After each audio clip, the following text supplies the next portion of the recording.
I practice gratitude. I choose love.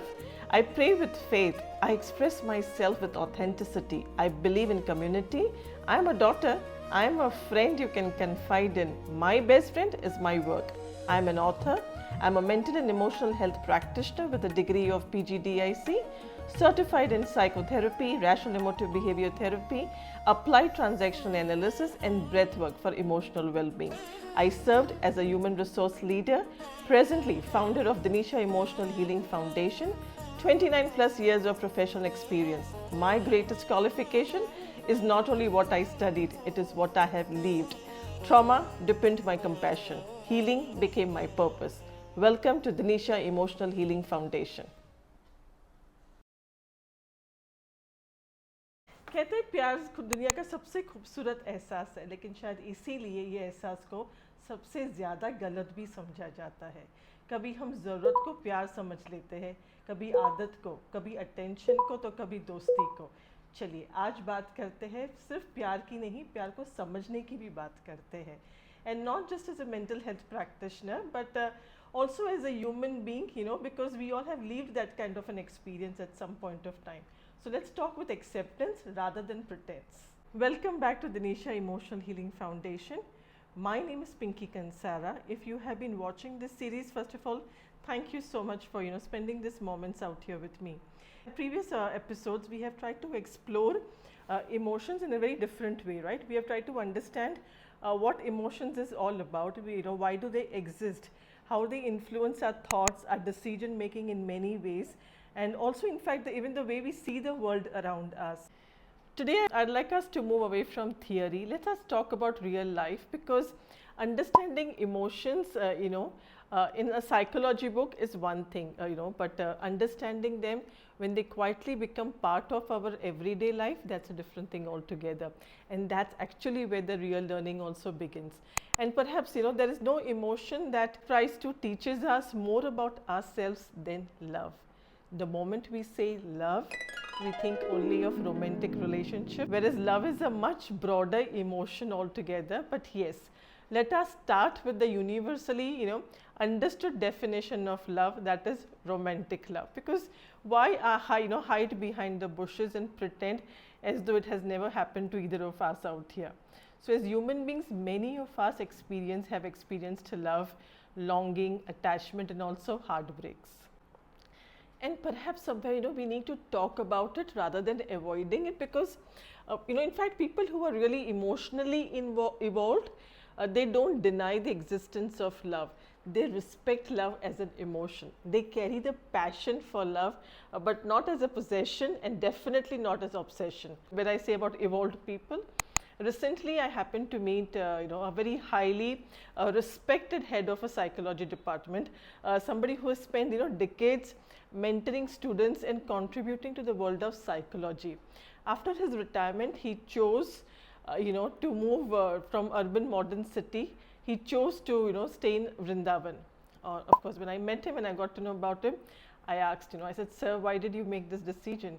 And he smiled at me and he said, "Pinky, because if there is one place that reminds me of love in its purest form, it is out here." And then he added something further, that actually stayed with me.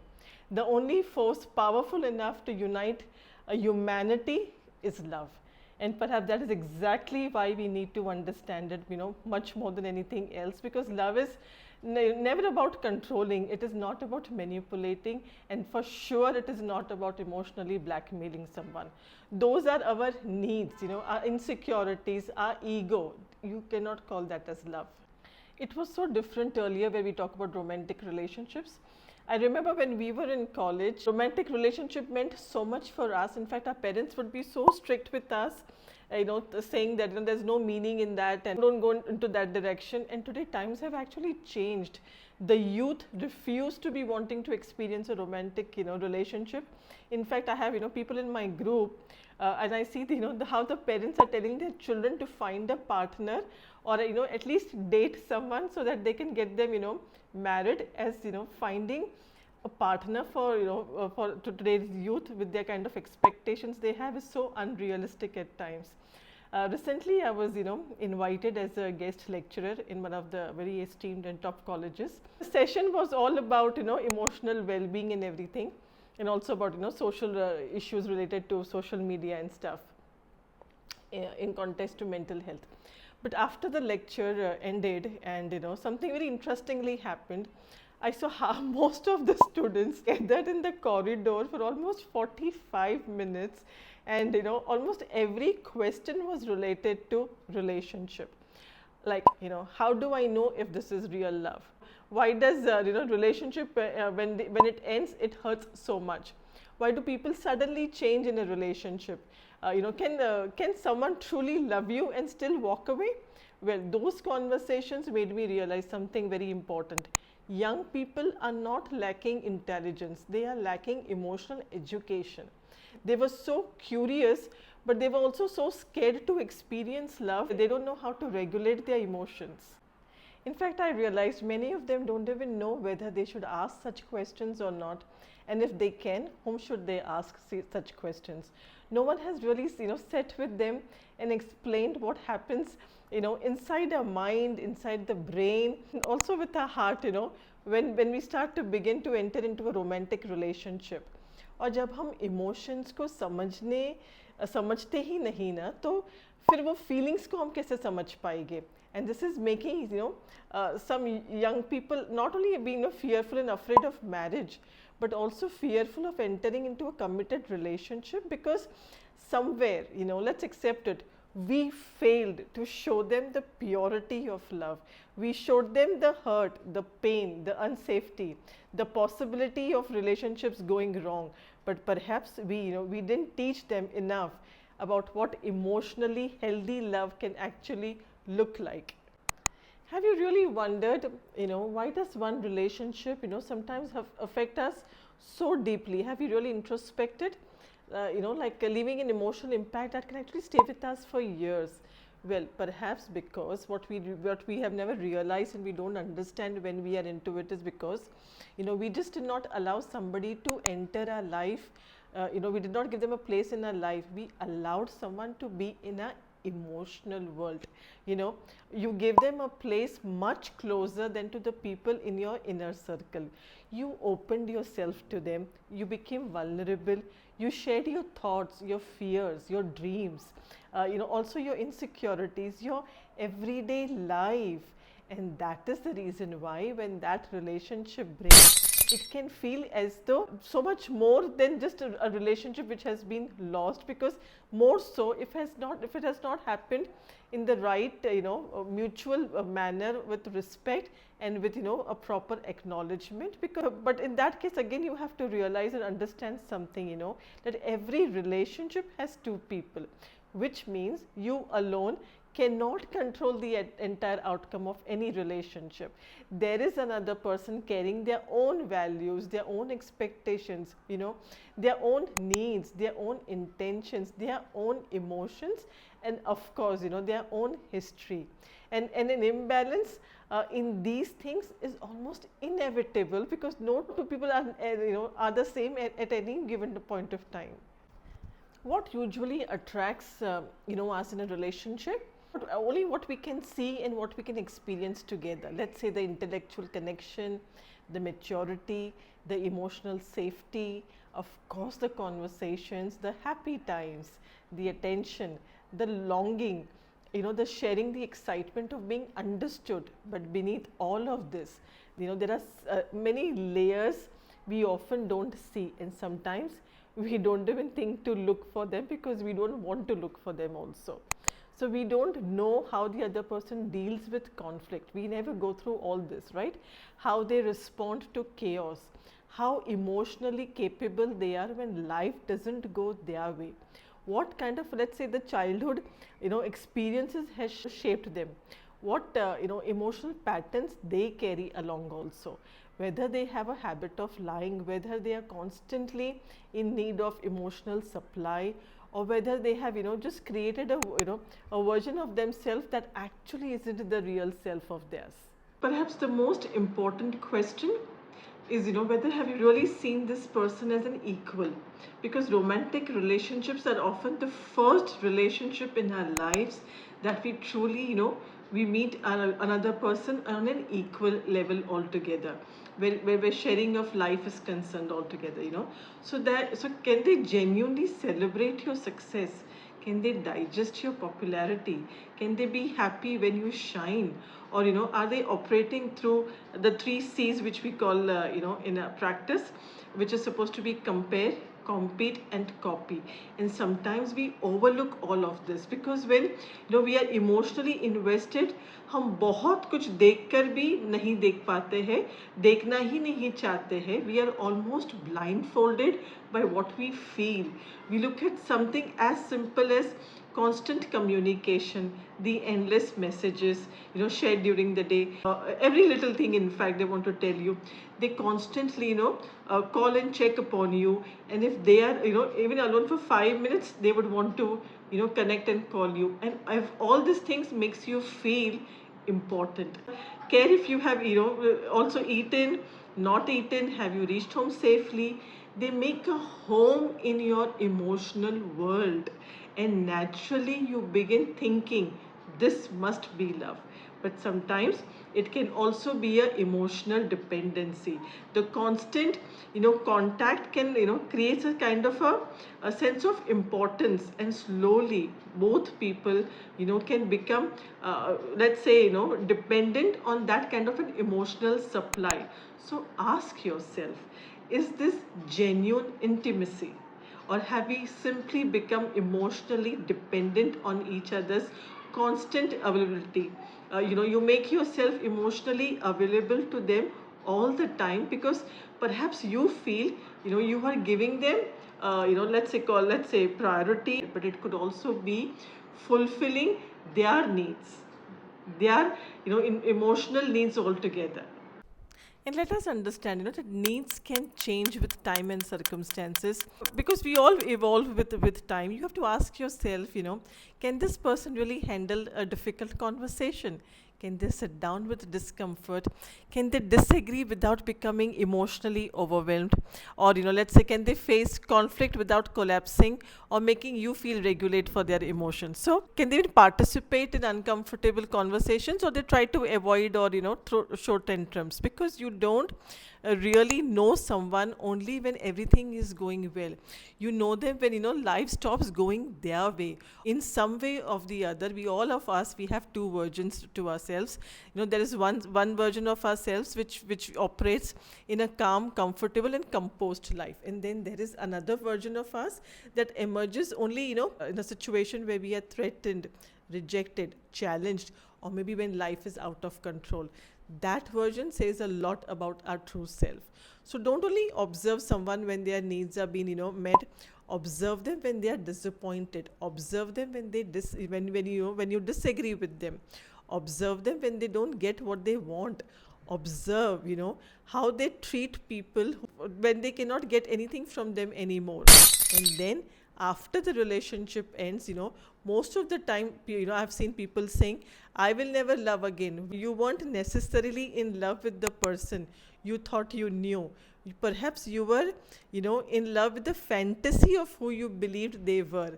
And that distinction for sure matters. And this is why sometimes, after, let's say, enough introspection, when you look back and when you step out of the relationship and, with a calmer and composed mind, when you observe, you'll realize that, maybe you were actually blessed to see the reality.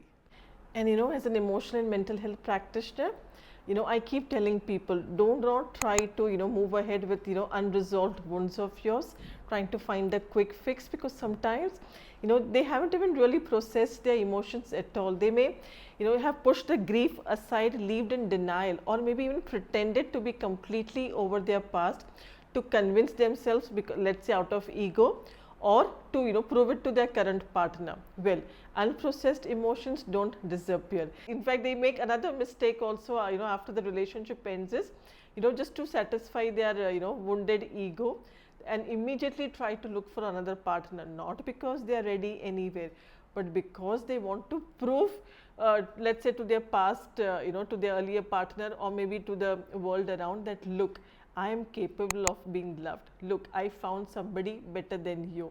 Well, or maybe that I'm not alone anymore. But when you enter a new relationship without processing the old one, you may carry the same old patterns into the new relationship also. And sometimes you make an innocent person, the new person in your life, pay for the wounds they never created also. So ask yourself before entering a new relationship that why am I getting into this relationship?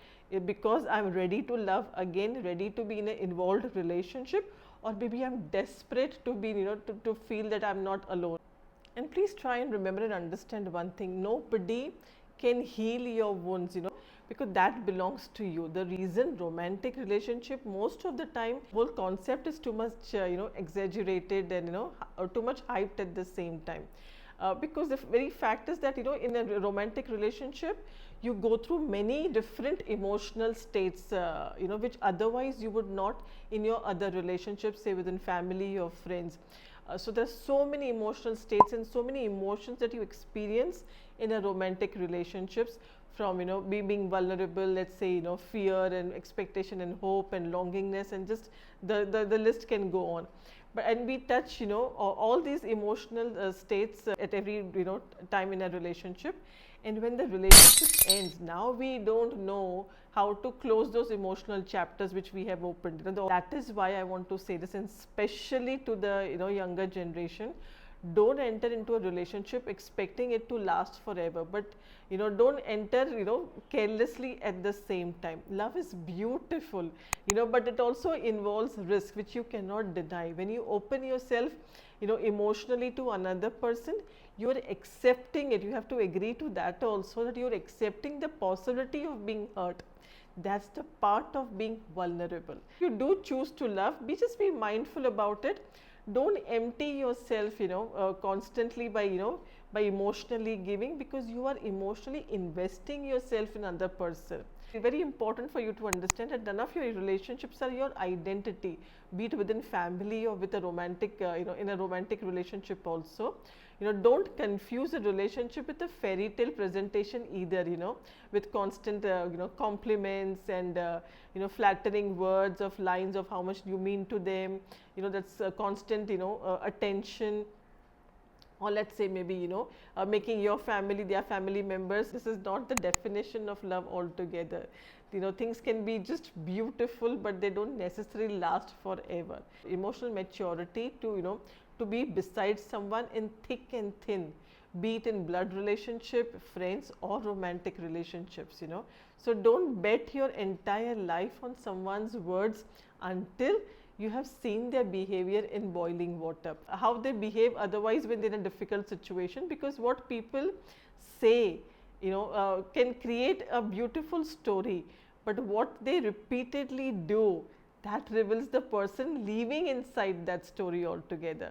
And try to be compassionate even after you are not there in the relationship anymore, when you don't have any needs with the person even then, because you try to wish good for the person, because that's a very healthy way, or emotionally healthy way for your own mental health at the same time, because at one time you have been along with that person, right? Because things did not work out does not mean that you wish bad for that person. You need to be compassionate. Don't compare what they did and you would want to do the same, because you are not them. That's the beauty about you. At one time when you wished happiness and well-being for them, it was not with conditions applied that this is applicable only if we are together, right? You wished good for that person overall. So whether you are along with them or whether you are not, that good wishes for that person goes on, because you as a person was not dependent on them making you feel good. Your goodness was never dependent on anybody, my dear. And finally, I can only say one thing, that don't try to blame the emotion love in any way, because that's what the youngsters have been doing. Because love itself is a very pure emotion. It has the power to heal. It can comfort a person who is suffering. It can give hope to someone who wants to leave life, who's wanting to give up. You know, it can make an elderly person feel that life is still worth living. It can give a child the emotional security and, you know, self-esteem that can stay with them for an entire life. It can make, you know, it can make a person feel seen, heard, accepted and worthy. Love can hold people together, love can give courage, love can soften pain, love can even save a life, you know. So please don't, you know, make love the villain, because the problem is not the emotion. Sometimes it is what the human beings have, you know, been doing with that emotion. In the end, try to understand these emotional experiences. They don't just stay in our memories, you know, they also make patterns in our brains. The attention, you know, the anticipation, the affection and the longing activate the brain rewards systems, including dopamine, which is involved in motivation and anticipation. That is why in some relationships, if you see, you know, women after marriage, you know, they keep on complaining that, you know, I don't get the same attention anymore. It's not always about complaining. If the relationship began with intense attention, constant communication, affection or even love bombing, the brain used to that kind of a pattern altogether, and when it reduces, we feel the absence of it. But over the time, the brain adapts and creates new patterns altogether. Interestingly, after 50, you know, we see often the dynamic shift in some relationships where women may begin to be wanting, you know, more space and independence, and it is men, you know, who may be wanting, you know, to seek more kind of a closeness and companionship. Our emotional needs evolve, so do the patterns we create in relationships, and perhaps love is too sacred, you know, to make any one human being our entire universe. So this brings us to the end. It's very important to have difficult conversations, because that's where you really connect, you open minds, where people can start thinking, you bring awareness, rather than trying to cover up things and talking flary things, which I could have done in this episode, but that's not the reality of life, right? So now it's time for reflection. Just a few gentle questions to yourself. Do I feel emotionally safe in this relationship? Can I express disagreements with fear? Can I be vulnerable without being humiliated? Do we repair after conflict? Do we celebrate each other's growth? Can we have uncomfortable conversations with honesty and respect? Because the depth of a relationship is not measured by how beautifully two people celebrated happy moments the way we do in the wedding anniversary, you know, but it is measured by, you know, how safely they navigate difficult ones. And maybe that is where mature love truly begins. Before you go today, I would like to, you know, just leave you with a few questions, but to ask yourself, which is very important, and that is just for yourself. When I say I love someone, what do I really mean? Do I love them, or do I love how they make me feel? Am I choosing this relationship from freedom or from the fear of being alone? Can I celebrate their individuality without trying to control them? Can I accept that love also requires, let's say, responsibility, honesty and respect at the same time? Not just chemistry and attraction. It requires much more. And perhaps the most important question of all, ask, how do I love? Because understanding how we love is more important than understanding whom we love, right? So try to ask that question to yourself. And thank you for sitting with me today. It's been a long session today, but it was required, because there are so many layers when you talk about love and romantic relationship. It's so important for the youngsters to know that yes, there are heartbreaks, there is a pain, you know, that process is difficult, but if you understand that, you know, that you'll be able to go through that path, and you'll be able to regulate those emotions, having faith in yourself and knowing that you are far above the relationship, and your identity is never dependent whether you're married or whether you're not. Your relationship is never dependent on your partner. So if you have those realities, knowing that any one person cannot, you know, conclude your existence in this world, my dear. That's what you need to understand, right? So I wish all of you all the happiness in your relationships. Take care of yourselves and be kind to yourself. See you back again soon. Bye-bye.